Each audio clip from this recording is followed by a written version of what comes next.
चलो शुरू करें। આજનો આપણો પ્રશ્ન છે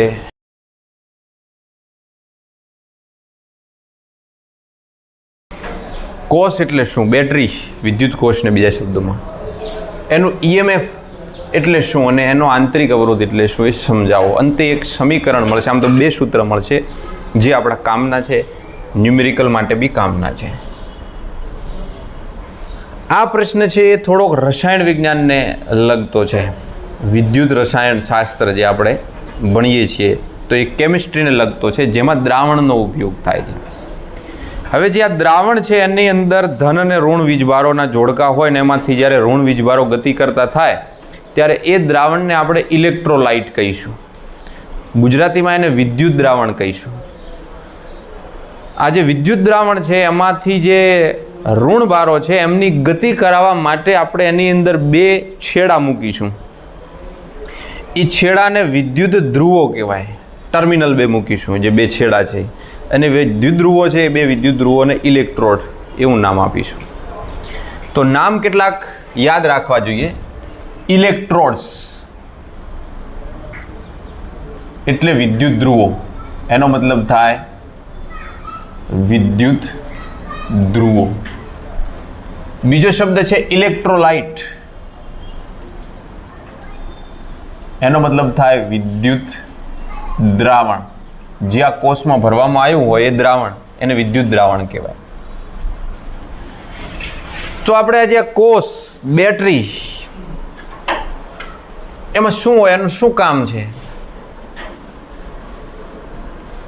તો કે કોઈ પણ વિદ્યુત પરિપથ હોય, કોઈ ઇલેક્ટ્રિક રચના હોય, એ ઇલેક્ટ્રોનિક રચનામાં જો તમારે સ્ટેડી કરંટ, સ્થાયી પ્રવાહ મેળવવો છે, એકદમ સરસ રીતે આ પંખા ચાલુ છે, ટ્યુબલાઇટ ચાલુ છે તો એક સ્થાયી પ્રવાહના કારણે ચાલુ છે, એવું નથી ગમે એટલો આવ જા કરે। નળમાંથી પાણી આપણને સ્થાયી આવે તો ગમે, વળી આવે બંધ થઈ જાય, થોડું આવે વધારે આવે એવું નહીં, એને સ્થાયી પ્રવાહ કહેવાય। એવો સ્થાયી પ્રવાહ મેળવવા માટેનું જે સાધન છે, જે ઉપકરણ છે, એ ઉપકરણને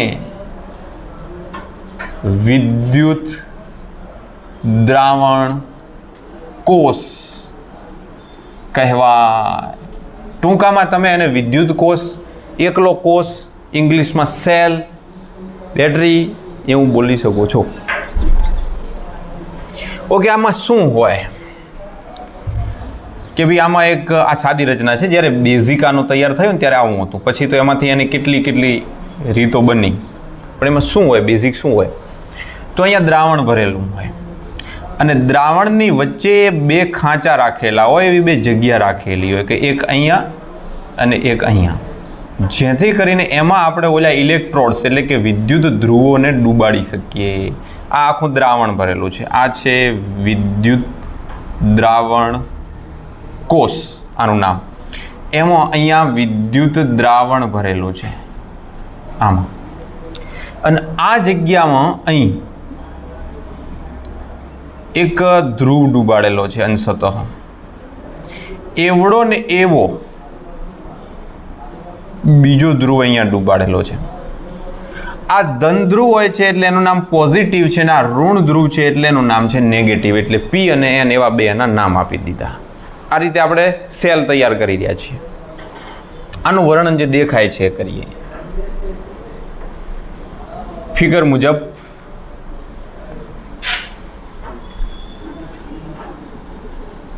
વિદ્યુત દ્રાવણમાં બે વિદ્યુત ધ્રુવો એટલે કે ઇલેક્ટ્રોડ્સ,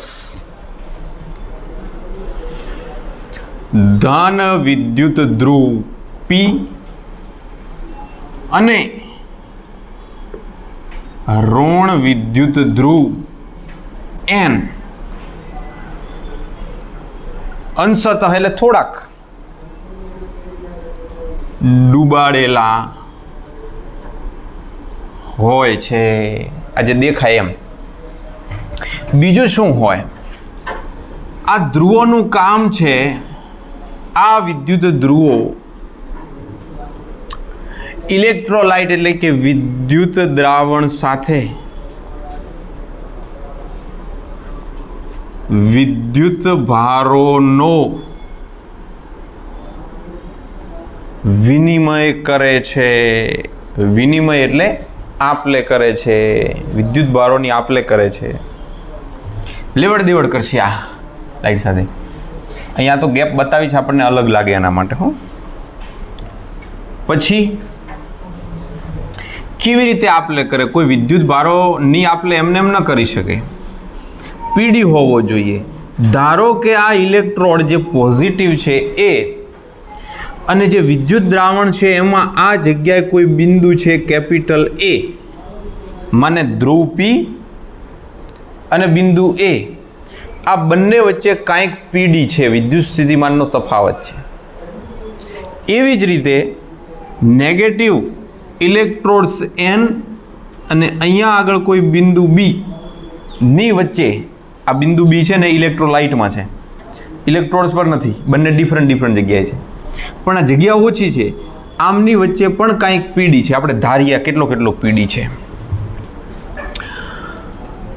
દાન વિદ્યુત ધ્રુવ પી અને તેની નજીક જે વિદ્યુત દ્રાવણ છે એ દ્રાવણમાંના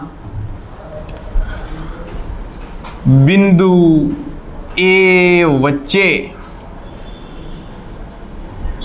વિદ્યુત સ્થિતિમાનનો તફાવત, ધારો કે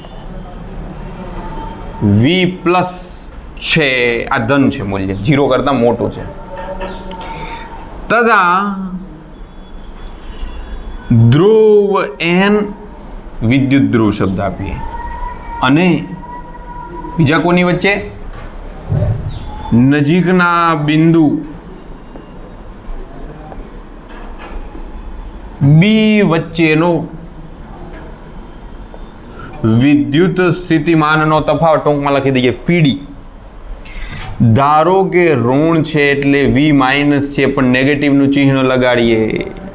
આનું મૂલ્ય 0 અથવા 0 થી વધારે હોઈ શકે, મૂલ્યની વાત છે. હો તો બે પીડી થયા, એક V+ અને એક V-.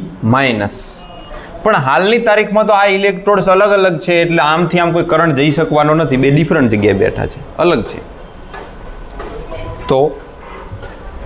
તો આપણે લખીએ, ધ્યાન રાખ્યો, જ્યારે પ્રવાહ વહેતો નથી ત્યારે, પ્રવાહ વહેતો હોય ત્યારની કન્ડિશન અલગ હશે, ત્યારે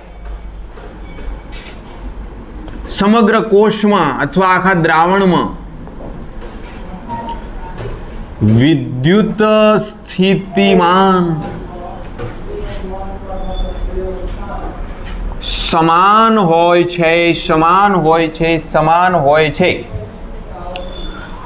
આથી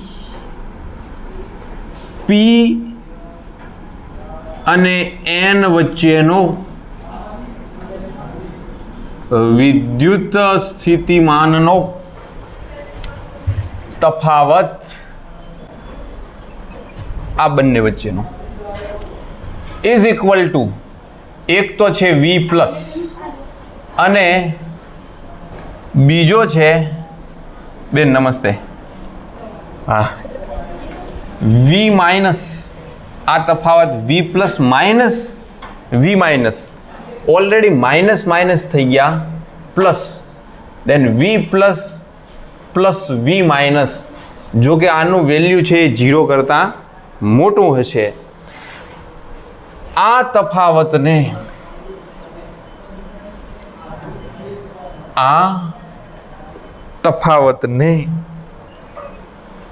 આપણા વિદ્યુત કોષ એટલે કે સેલ એટલે કે બેટરીનું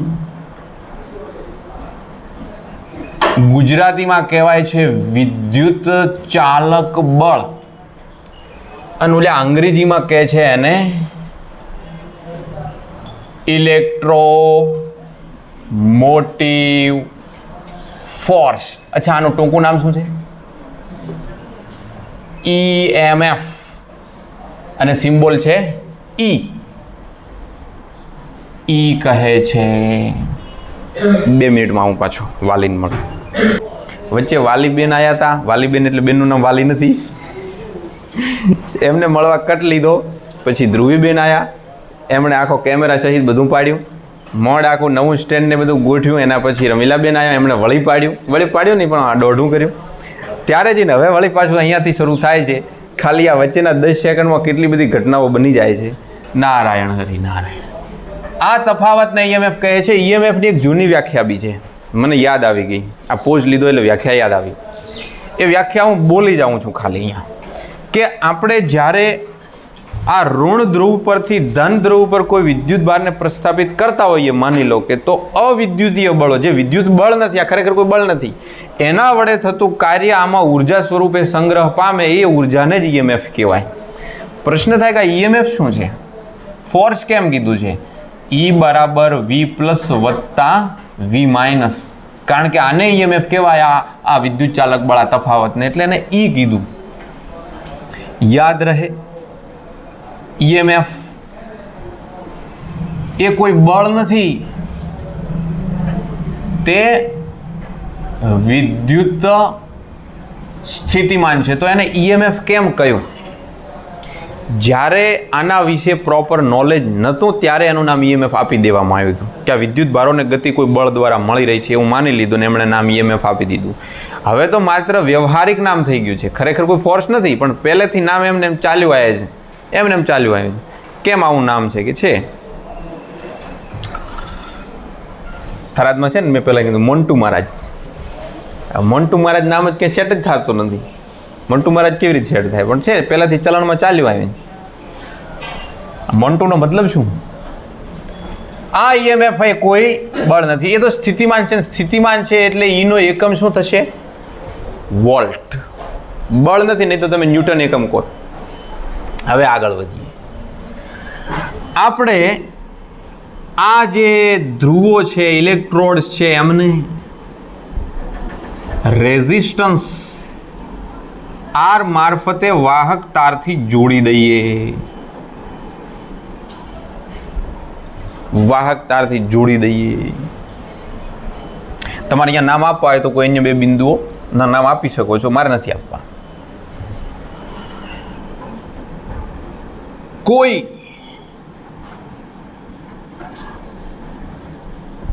અવરોધ R ને વાહક તાર વડે વિદ્યુત કોષ સાથે જોડતા I જેટલો પ્રવાહ તેમાંથી વહે છે. કેનામાંથી? આમાંથી I કરંટ વહેવા લાગ્યો. એસે તમે કહો કરંટ ક્યાંથી ક્યાં વહે છે? P થી R થી N થી P થી R થી N. એસે કરંટ આવી રીતે વહે છે. આ પ્રવાહ R માંથી P થી N તરફ અને વિદ્યુત દ્રાવણમાં આમથી આમ, એટલે B થી A તરફ, માને આપણે શું કહીશું? N થી P તરફ સ્થાયી રૂપે વહે છે. દિશા ફરીથી બોલો છું. અવરોધમાં P થી N તરફ અને દ્રાવણમાં N થી P તરફ આ રીતે પ્રવાહ વહે છે. એક સ્થાયી પ્રવાહ મળી ગયો આપણને આના દ્વારા. સારું થયું, સ્થાયી પ્રવાહ મળ્યો. આ જે સેલ છે એમાં પ્રવાહ દ્રાવણમાંથી વહે છે. વિદ્યુત દ્રાવણમાંથી, આગળ શબ્દ વિલગડી, વિદ્યુત દ્રાવણમાંથી વહેતા પ્રવાહને આ દ્રાવણને એટલે પ્રવાહ માટે, તેને એટલે દ્રાવણને કંઈક પરિમિત નાના મૂલ્યનો, અમુક શબ્દો ચયન કરવા પડે છે, પરિમિત અવરોધ હોય છે, જેને ઇન્ટરનલ એટલે કે આંતરિક રેઝિસ્ટન્સ એટલે અવરોધ, અને એનો સિમ્બોલ છે સ્મોલ આર. બહુ સરળ. જો આ રેઝિસ્ટન્સ તો તમે બહારથી જોડ્યો, પણ અંદરના ભાગમાં રેઝિસ્ટન્સ છે. કોનો રેઝિસ્ટન્સ છે? ખુદ દ્રાવણનો. દ્રાવણમાંથી પેલા વિદ્યુત ભારોને વહેવા માટે જે અવરોધ નડે રહ્યો છે એ આંતરિક અવરોધ છે. આ બાહ્ય અવરોધ, આ આંતરિક અવરોધ. બાહ્ય અવરોધ આપણા હાથની વાત છે, આંતરિક અવરોધ દ્રાવણ જેવું લીધું છે એના પર આધાર રાખતો છે. અલગ અલગ દ્રાવણો માટે અલગ અલગ અવરોધ, એટલે અલગ અલગ સેલ માટે અલગ અલગ આંતરિક અવરોધ હોય, એને આંતરિક અવરોધ આર કહે છે. આ પ્રવાહ જે વહે છે એમાં અવરોધ આર છે. જો તમે આર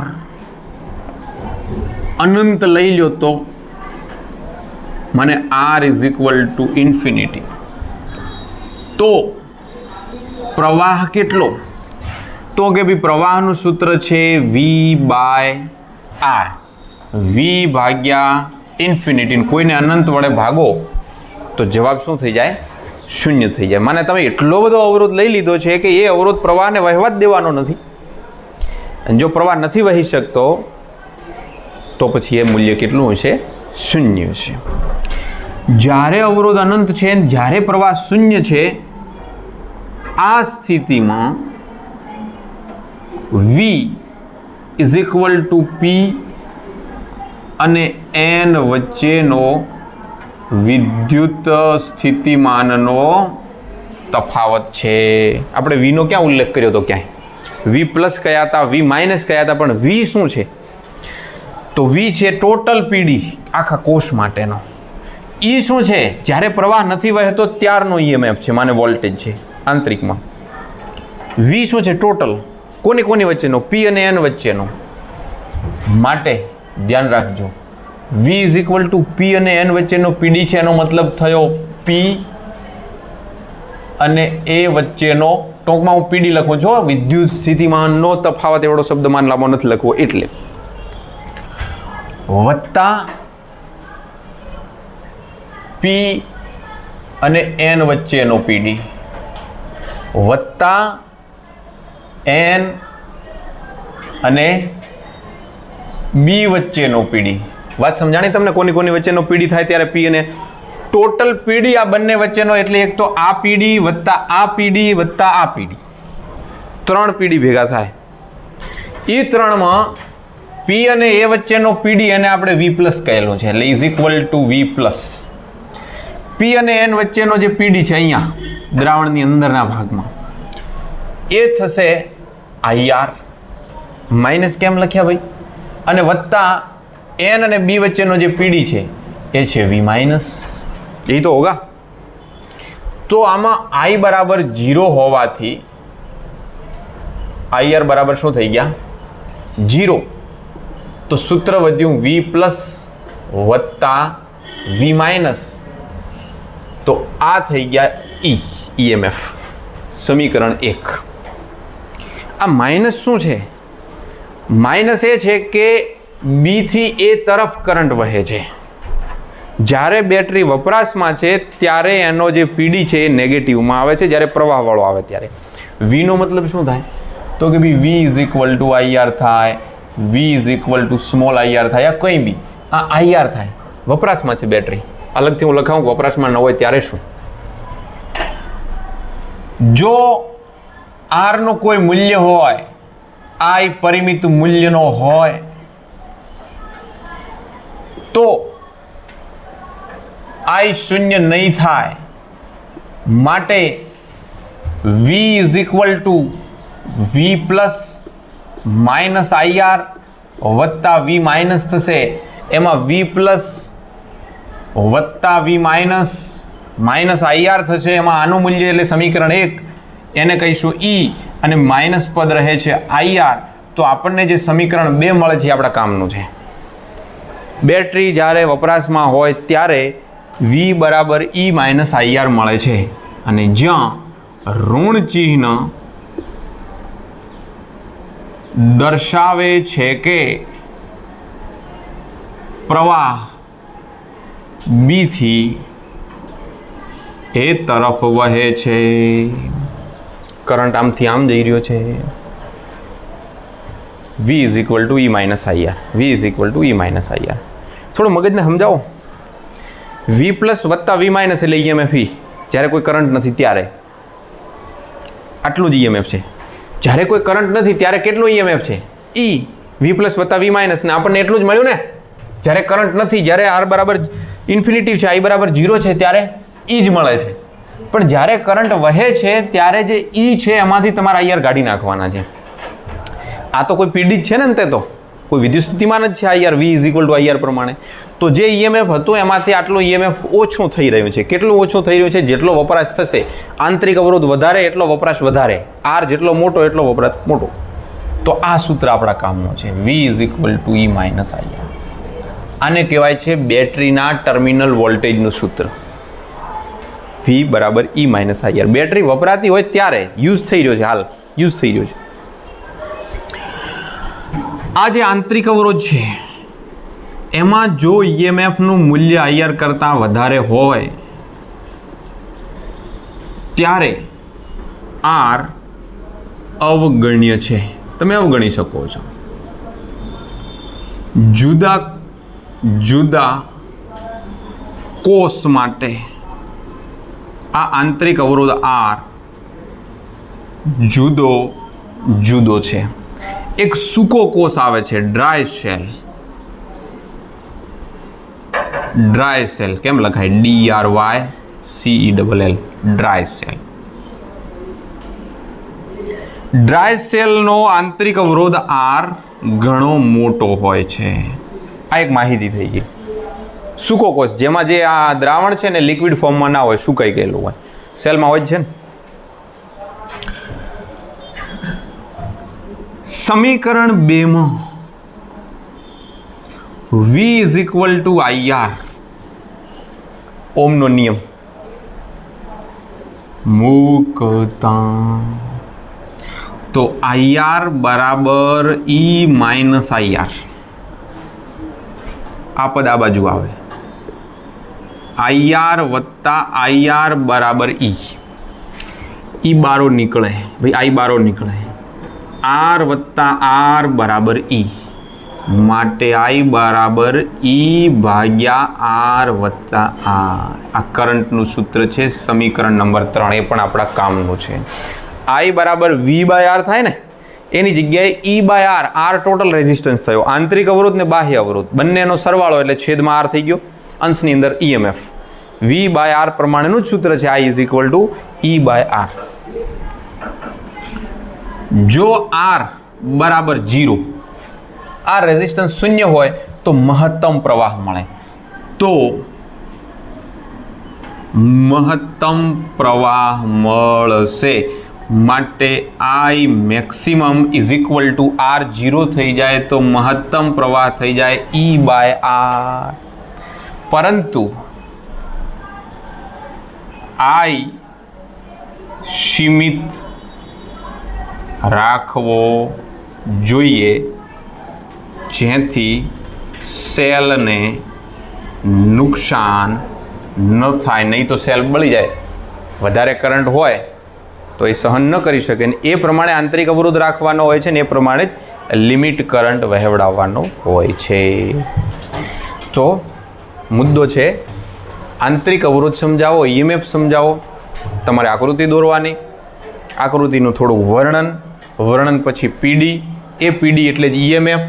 પછી આપણે કહ્યું કે પરિપથને જોડી દો R વડે, એમાંથી I પ્રવાહ વહે છે. પ્રવાહ P થી N, અંદરના ભાગમાં N થી P વહે છે. કહ્યું કે જો આ અવરોધ બહુ અનંત હોય તો પ્રવાહ ન વહી શકે. પ્રવાહ ન વહે તો વોલ્ટેજ છે E જેટલા જ રહેશે, EMF જેટલા રહેશે. પણ જો પ્રવાહ વહેતો હોય તો સમીકરણ 2 જેટલા રહેશે. આ આંતરિક અવરોધ ઘણી વખત ઇગ્નોર કરી શકો છો, પણ ડ્રાય સેલ માટે એનું મૂલ્ય મોટું હોય છે. આ v is equal two IR મૂકીને આઈને કરતા બનાવતા સમીકરણ 3 મળે છે. અને જો r બરાબર 0 લઈ લો, જેમ તમે મહત્તમ ઇન્ફિનિટી લીધો તો એવી રીતે જો 0 લઈ લો તો મહત્તમ પ્રવાહ મળશે. I ઇન્ફિનિટી લો તો શૂન્ય પ્રવાહ મળશે. મહત્તમ પ્રવાહનું સૂત્ર યાદ રાખવા જેવું છે, I maximum is equal two E/R. આ કરંટ સીમિત રાખવાનો જેથી નુકસાન ન થાય. આટલામાં જુઓ કે વિદ્યુત કોષ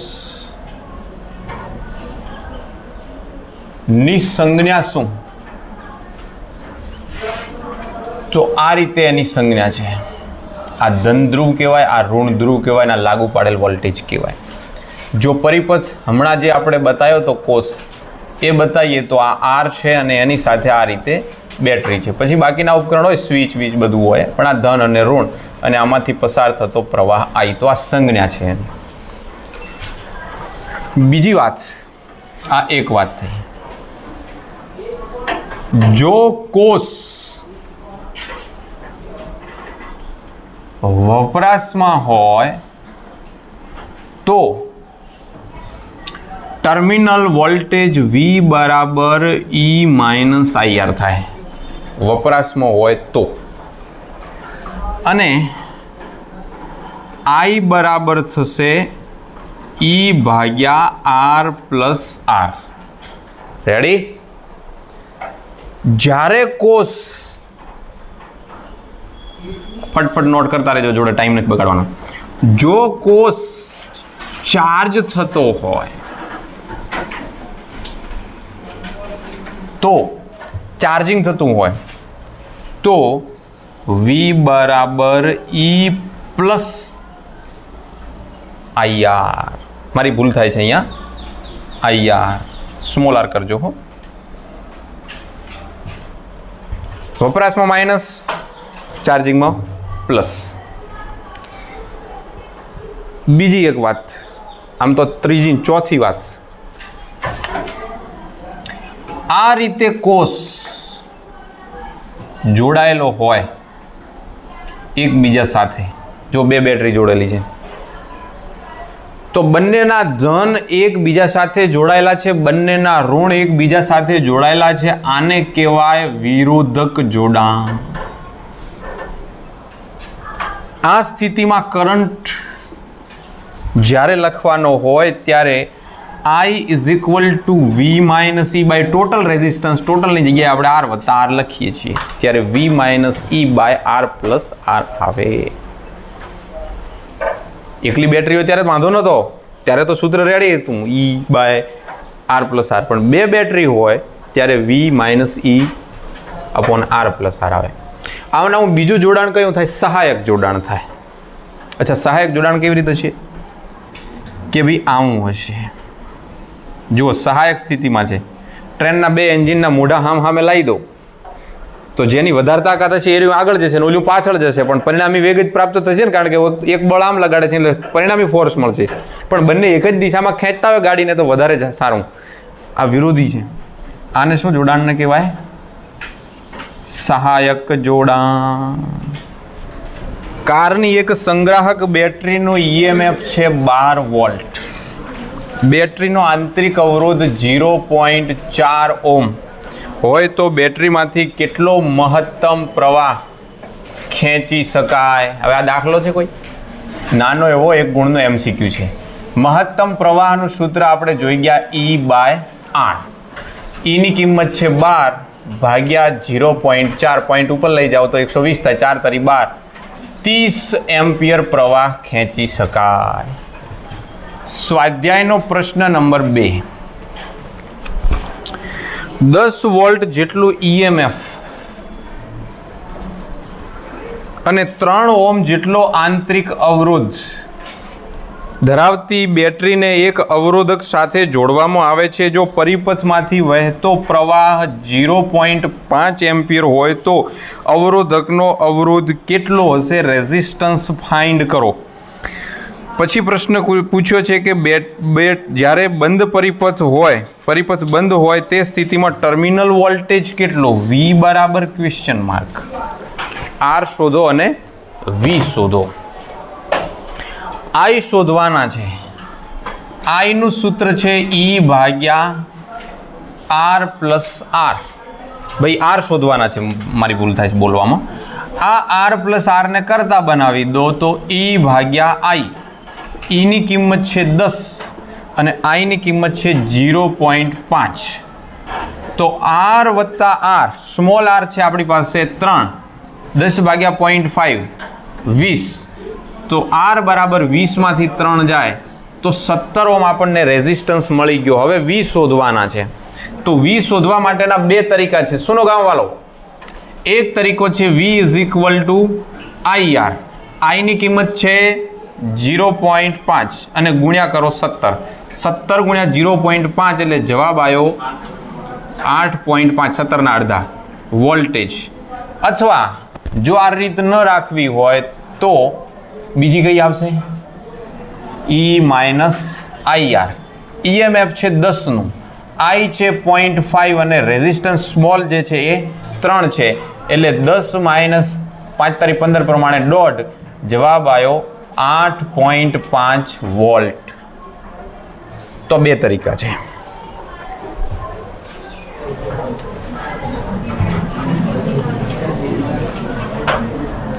આઠ વોલ્ટ ઈએમએફ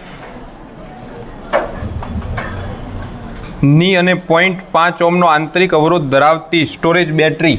તો રેઝિસ્ટન્સ જેનો આંતરિક અવરોધ છે 0.5 ઓમ છે. 120 વોલ્ટવાળા ડીસી સપ્લાય વડે, જો આ સપ્લાય છે વી એ આપણને આપ્યો છે 120 ની સાથે અને બાહ્ય અવરોધ તમને આપી દીધો છે 15.5 ઓમ અવરોધ મારફતે વિદ્યુત ભારિત કરવામાં આવે છે. સાંભળજો વાત, આ બેટરી છે અને આના વડે એ ચાર્જિંગ થાય છે. બેટરી ચાર્જ થઈ રહી છે, વિદ્યુત ભારિત કરવામાં આવે છે. તો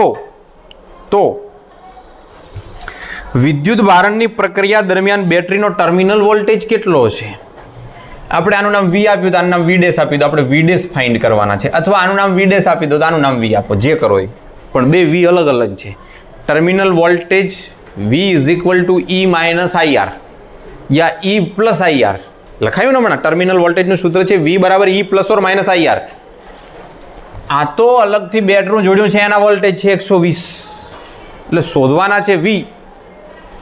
પછી એમાં પ્રશ્ન કર્યો છે કે વિદ્યુત ભારણ માટે શ્રેણી અવરોધ રાખવાની જરૂર શું? આ અવરોધ કેમ જોડ્યો તમે અલગથી 15.5નો કેમ જોડવો પડે? એનું કારણ આપવાનું. પહેલાં જવાબ તો શોધીએ. અહીંયા લખીએ કે બેટરી ચાર્જ થાય છે તેથી ટર્મિનલ વોલ્ટેજ કોઈ લક્ષ્ય નહીં, જોયા જ કરો હાલ, કારણ કે દાખલો થોડોક નવો છે એટલે પછીથી નોટ કરજો. વી બરાબર E plus I R, not minus. E છે તો કે હા, આર છે તો હા, શું નથી? આઈ નથી. સમીકરણ 1 આઈ શોધવા છે. હવે આઈ બરાબર છેદમાં આવશે ટોટલ રેઝિસ્ટન્સ આર વત્તા આર. અંશમાં શું આવશે? વી ડેશ માઇનસ ઈ. ચાર્જિંગ થાય ને, ચાર્જિંગ ઓલામાં તમે લખજો, ચાર્જિંગ થાય ને ત્યારે બેટરી આ રીતે જોડેલી હોય. અહીંયા જોજો હો, આ છે 120ની બેટરી અને આ બેટરી છે આપણી 8 વોલ્ટવાળી. અને 8 વોલ્ટવાળી બેટરી ડિસ્ચાર્જ થઈ છે અને ચાર્જ કરી રહ્યા છીએ આ 2 લીટર થોડોક દૂર. અને અહીંયા રેઝિસ્ટન્સ જોડેલો છે આર. અને આનો આંતરિક અવરોધ બી છે. આંતરિક અવરોધ બાજુમાં બતાવી શકાય કે આ રેઝિસ્ટન્સ છે આર. અને આર બરાબર છે 0.5નો. પરિપથ દેખાણો તમને? ઠીક, મેં બહુ નાનો દોર દીધો છે પણ હવે જે છે એ છે. આના વડે આ ચાર્જ થઈ રહ્યું છે. આ નાનું બેટરું ચાર્જ થઈ રહ્યું છે મોટા વડે. આ ચાર્જિંગ દરમિયાન બંનેના ધન સામે આવ્યા છે. આપણે અહીંયા શું મૂકી દીધું? માઇનસ. વિરોધક જોડાણ થયું ને ત્યારે જઈને ચાર્જ થઈ રહી છે. આ પોઝિશનમાં આવરે વરસાદ, ઢેબરિયો વરસાદ. કારેલા ભાવે છે 120 માઇનસ 8 ભાગ્યા આર 15.5 વત્તા ટોટલ અહીંયા તો સરવાળો જ કરવાનો છે 0.5 ઇઝ ઇક્વલ ટુ 112 ભાગ્યા 16 બતાવો કેટલા મળ્યા આઈ? 7 એમ્પિયર. પણ આપણે આઈ નથી શોધવાના, આપણે શોધવાના છે ટર્મિનલ વોલ્ટેજ. સમીકરણ 1 મૂકતા વી બરાબર 8 ઓછા નહીં વત્તા આઈ એટલે 7 ગુણ્યા 0.5 માટે વી બરાબર 7 ભાગ્યા 2 એટલે 3.5 8 9 10 ને 11.5 વોલ્ટ મળે. પછી એમણે પ્રશ્ન કર્યો કે શ્રેણી અવરોધ જોડવાની જરૂર શું, એનો હું જવાબ આપી દઉં. લખ્યું છે જો રકમમાં છેલ્લે ચમ વધારાનો અવરોધ જોડ્યો, આ આર ચમ જોડ્યો તમે, શા માટે જોડવો જોઈએ? પરિપથમાં પ્રવાહને નિયંત્રિત કરવા અને બિલ વહેલો ના પડે થોડું, અને થતા નુકસાનથી બચવા શ્રેણી અવરોધ જોડવામાં આવે છે. નેક્સ્ટ ચેપ્ટરમાં આપણે ભણવાનું થશે ને એમાં આવશે શન્ટ. એક શન્ટ જોડવામાં આવે છે. જગાડો. ક્યાં ધ્યાનસ્થ છો તમે? ખુલ્લી આંખે ઊંઘ લઈ લઈએ આપણે ઘણીવાર. એક સિરિયલમાં મેં જોયું હતું, શું કરે છે કે ઊંઘ્યો છું તો કે આંખો જ ખુલ્લી છે, હા કે એ તો ભૂલી ગયો તો આંખો બંધ કરવાની. ગપ્પા નંબર 1.